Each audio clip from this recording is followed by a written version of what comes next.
The installation and turbaning ceremony of Her Excellency Alhaja Salimot Makanjuola Badru, former Deputy Governor of Ogun State, as the Adeen of Ogun State by the League of Imams and Alfas, Ogun State Chapter of Nigeria, took place on Sunday, the 14th of August 2022 at the R3 Event Center, Okemonson, Abeokuta, Ogun State. The event was well attended by leading Muslim figures from Ogun State and southwest Nigeria. The very rich political clout and pedigree of Her Excellency Alhaja Salimot Makanjuola Badru came to the fore as the event paraded heavyweight attendees from the different spheres of Nigeria's socio-economic and political spectrum. Ogun State government did not hold back her total support for an illustrious daughter of the soil who had served for 2 consecutive terms as Deputy Governor of Ogun State meritoriously. In attendance were the Executive Governor of Ogun State, Prince Dr. Dapo Abiodun, and his wife, Mrs. Bamidele Abiodun, the Deputy Governor, Engineer Mrs. Noimot Salako Yedele, and the very rich retinue of past and serving functionaries of Ogun State government. Former governors of Ogun State, Chief Segun Oshoba, Otumba Gbenga Daniel, under whose administration the honoree served as Deputy Governor of Ogun State, Chief Mrs. Bola Obasanjo, Chief Alaba Lawson, Iyalode of Yoruba Land. Other dignitaries were Alhaji Gboyega Isiaka, former Speaker of Ogun State, Honorable Adekunbi, Senator Adegbenga Kaka, former Deputy Governor of Ogun State, Prince Bisi Olatilo, the Chairman and CEO Biscon Communications, Alhaja Princess Khadijat Adebisi Edion Sire, the Yasuno of Ogun State. The royal father of the day was His Royal Majesty Oba Kehinde Gbadewole Olugbenle, the Olu of Ilaro and paramount ruler of Yewa land. The event began with the opening prayer by Sheikh Muftauddin Ayanbadejo, the Chief Imam of Ijebu-Ode. The welcome address of the Installation and Turbaning Committee was given by Imam Abdulwahim Oleolo. The address of the chairman of the event was given by Alhaji Suleiman Adebola Adegunwa, who is the Baba Adini of Ososa in Ogun State. He congratulated the honoree on the well-deserved honor bestowed on her for her steadfast belief and trust in Allah, advising her strongly not to mix her sacred religious calling, with which she has been honored, with politics of bitterness and hatred of others. Instead, she should bring everyone together with love. Adeen of Ogun State. Oye yen oye elege ni o.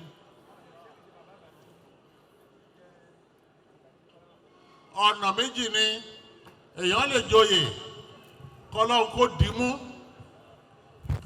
Èèyàn dẹ̀ lè joyè k'Ọlọ́run kó gbámú.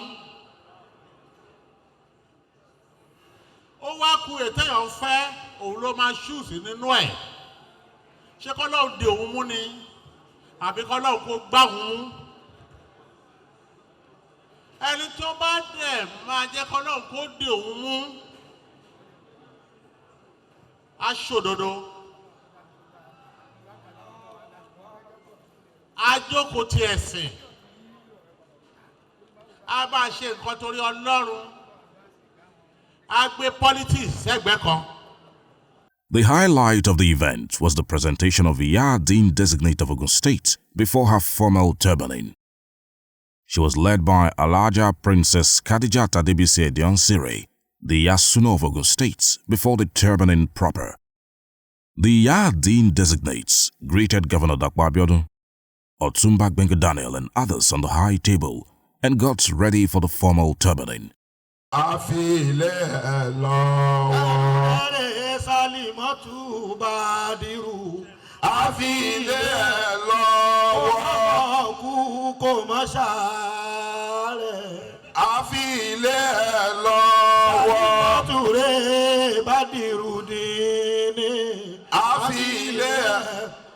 There was a lecture by Emeritus Professor Kamaldeen Abdulaziz Balogun, the Chief Imam of Gbagura Land, Ogun State, and Special Advisor to Governor Dapo Abiodun on Islamic Affairs. He spelled out the duties of the new Adeen of Ogun State, which include total commitment to the growth of Islam, both in Ogun State and Nigeria at large. Continue to put Allah first.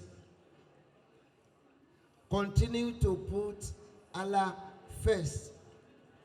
Gbogbo elemo mo kàn fẹ́ kóòdù ẹ̀ fún yín ni. Ṣẹ́rí tí wọ́n bá gbé request wá, ẹ ṣe ìṣèkára nínú ẹ̀mí yín. Èwo ló yẹ kẹ́ ẹ ṣe? Put God first. Bẹ́ẹ̀ tí máa ń ṣe tẹ́lẹ̀, tẹ́ ẹ fi ṣubú dànù. Number 2, put the glass down. Put the glass down. In táwọn afáfẹ́ gbélé yín lọ́wọ́ lẹ́ni àmánà ńlá ni. Tẹ́ ẹ bá wá gbé gíláàsì yẹn dání tó pẹ́ lọ́wọ́ yín báyìí, ọwọ́ á máa ro yín. Ẹ wá gbé lẹ̀ kẹ́ reflect. Kẹ́ ní àwọn tí ó máa bá yín. Ẹ ní wọn lọ́wọ́ tó pọ̀ gan. But put a glass down. Ẹ má gbé dání pé bó láti ṣe kínní. Àmánà ni gíláàsì rẹ kò gbọdọ̀ fọ́. Omi inú ẹ̀ ò gbọdọ̀ dànù. Ẹ wá gbé orí tébù. He prayed that Allah will give her the spiritual enablement to be able to discharge this sacred religious assignment in a fair, just and equitable manner. In their Goodwill Messages, all those who spoke congratulated the honoree, the new Adeen of Ogun State, for the great honor and advised her to do her very best to give a very good example of herself. Di agbára Ọlọ́run gidi gbalawa lẹ́yìn mo fẹ́ fi dá lójú pé a ṣe ju bẹ́ẹ̀ ṣe rò lọ lágbára Ọlọ́run. Mo dẹ̀ dúpẹ́ lọ́wọ́ gbogbo ẹ̀yin ìyá wa náà lẹ́sìn Islam o, tí ó bá sẹ́yìn kò sí ìyá àdínì àbí kò sí ìyá súnà. Lágbára Ọlọ́run pẹ́ fún wa o, ẹ lè gbé wa pọ̀n pẹ́pẹ́pẹ́ láṣẹ Èdùmàrè o. Gómìnà wa mo dúpẹ́ lọ́wọ́ yín wípé wọ́n ti ní gbogbo iye àwọn consultant to the governor on Islamic affair. Wọ́n ti ní gbogbo iye ó gbọ́dọ̀ lọ tú chieftaincy affair. Yes. So kádùúgbò lọ́wọ́ gómìnà wípé wọ́n approve wípé Yewa ló kàn wọ́n gbé fún Yewa kó jẹ ìyá àdínì. So gómìnà a dúpẹ́ lọ́wọ́ yín gidigidi fún approval tẹ́ fún wa láti jẹ ìyá àdínì. Lágbára Ọlọ́run ìyá àdínì ò ní dójú tì yín o. Wọ́n á dẹ̀ ṣe àṣeyọrí lágbára Ọlọ́run. Tá à ń ṣe ẹ̀yẹ fún lọ́jọ́ tòní, Alhaja Salimot Badru, àwọn tí wọ́n bá mọ̀ wọ́n mọ̀ wípé èmi ni mo kúrò lórí àga tí àwọn gba àga yẹn láti fi jókòó. Mo dẹ̀ mọ̀ wípé mo ṣe handing over bó ṣe tọ́ àti bó ṣe yẹ. Òun ló fà á tó jẹ́ wípé títí di òní àárín wa náà ó sì ń dán mọ́rán. Àwa dúpẹ́ lọ́dọ̀ Ọlọ́run wípé Ọlọ́run sì tún dá wa sí. Àìmọye àwọn tí wọ́n jẹ́ deputy governor tí wọ́n ti papòdà, tí àwa sì tún wà lórí erùpẹ̀ tí a sì ń ṣẹ̀mí. À ń dúpẹ́ lọ́dọ̀ Ọlọ́run. Alhamdulillah. À ń dúpẹ́ lọ́dọ̀ Ọlọ́run tí wọ́n kà kún wípé ẹ̀yẹ irú ọjọ́ tòní ó tọ́ sí. Màá fẹ́ kí olóyè wa tuntun, màá fi ohùn kún fún nǹkan bí tí alága ti sọ, tí guest lecturer náà ti sọ, wípé kí wọ́n gbìyànjú, kí wọ́n ṣe déédéé, kí wọ́n ṣe dáadáa. I brought you greetings from our Baba, His Excellency, Chief Olusegun Aremu Okikiola Obasanjo, GCFR, PhD. Wọ́n ní kí n máa kí arábìnrin wa tí ẹ fún lóyè lónìí, ìgbà oyè yìí á mọ̀ sí dáadáa. Á tù wọ́n lára. Obìnrin takuntakun tó ti ṣiṣẹ́ takuntakun ni. Ọlọ́run á bá wa dì wọ́n mú. And the fresh anointing of the Lord will continue to keep you, uplift you, uphold you, and strengthen you. People will continue continue to rally around you to celebrate you. It is well with you. Without any doubt, I am sure that in her we have a great woman of substance, somebody very well for not just herself, but for the entire family. While we work together, she was a most loyal deputy governor that I continuously remain proud of. Once again, I thank all of you for standing by this woman, and I pray that by the special grace of God, many, many good things will happen to her in our lifetime. Thank you very much. The installation and turbaning of Her Excellency, Alhaja Salimot Makanjuola Badru as the Adeen of Ogun State, followed with her acceptance speech in which she promised to do everything possible, God helping her, to abide by the tenets of her new religious assignment.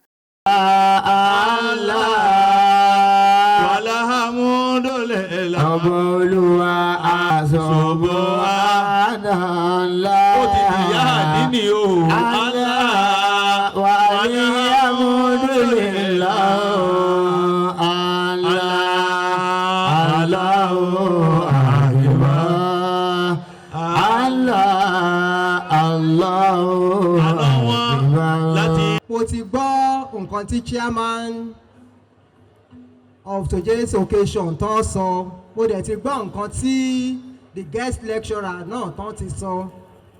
Torí náà ẹ jẹ́ kí ká gbà wípé bí mo ṣe ń ṣe láti ìbẹ̀rẹ̀ náà tí mò ń gbẹ́sìn ga níwọ̀nba àǹfààní tí Ọlọ́run bá fún mi, màá ṣì continue, màá dẹ̀ lè ṣe jù bẹ́ẹ̀ lọ.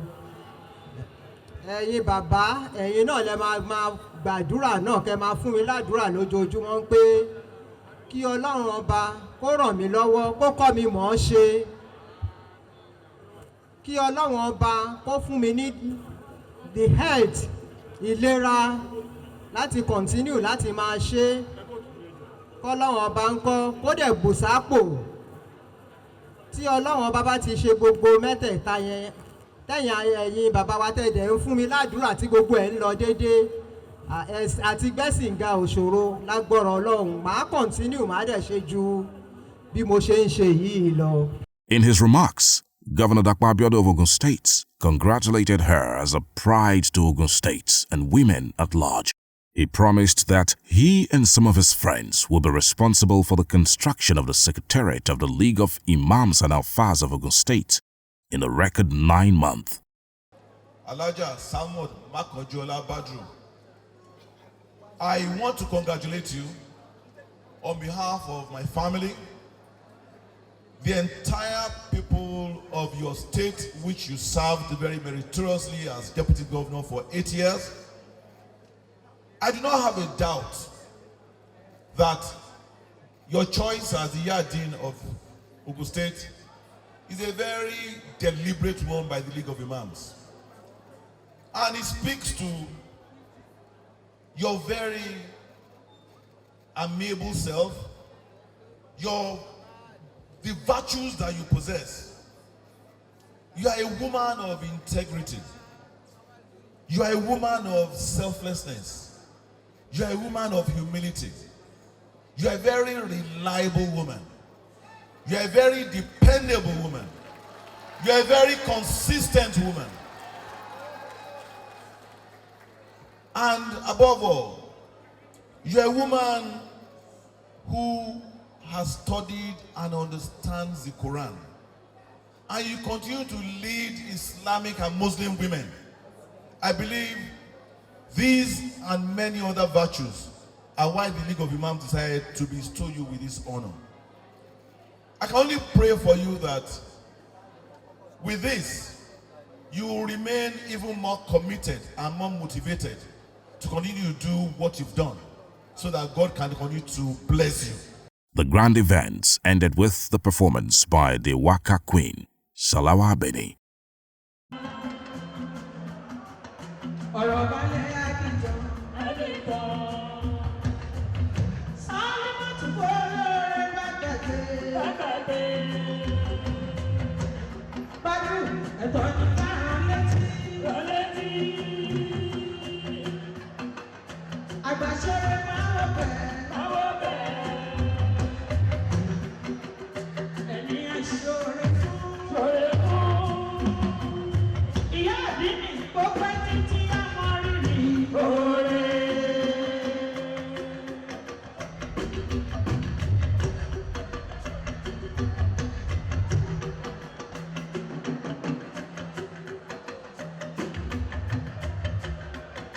Àwọn àmọ́ ilé Salimot.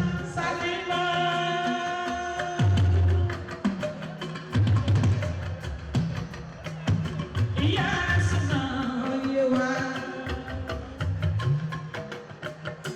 Ìyá àdínì Ogun State pátápátá. Lábẹ́ wọn wọ́n ti fi mí jẹ́ ìyá àdínì Ogun wọ́tásáré nígbà mo ti wá. Ìyẹn ní ìdílé bàbá mi. BISCON Communications congratulates Her Excellency Alaja Salimot Makanjuola Badru on the new honor.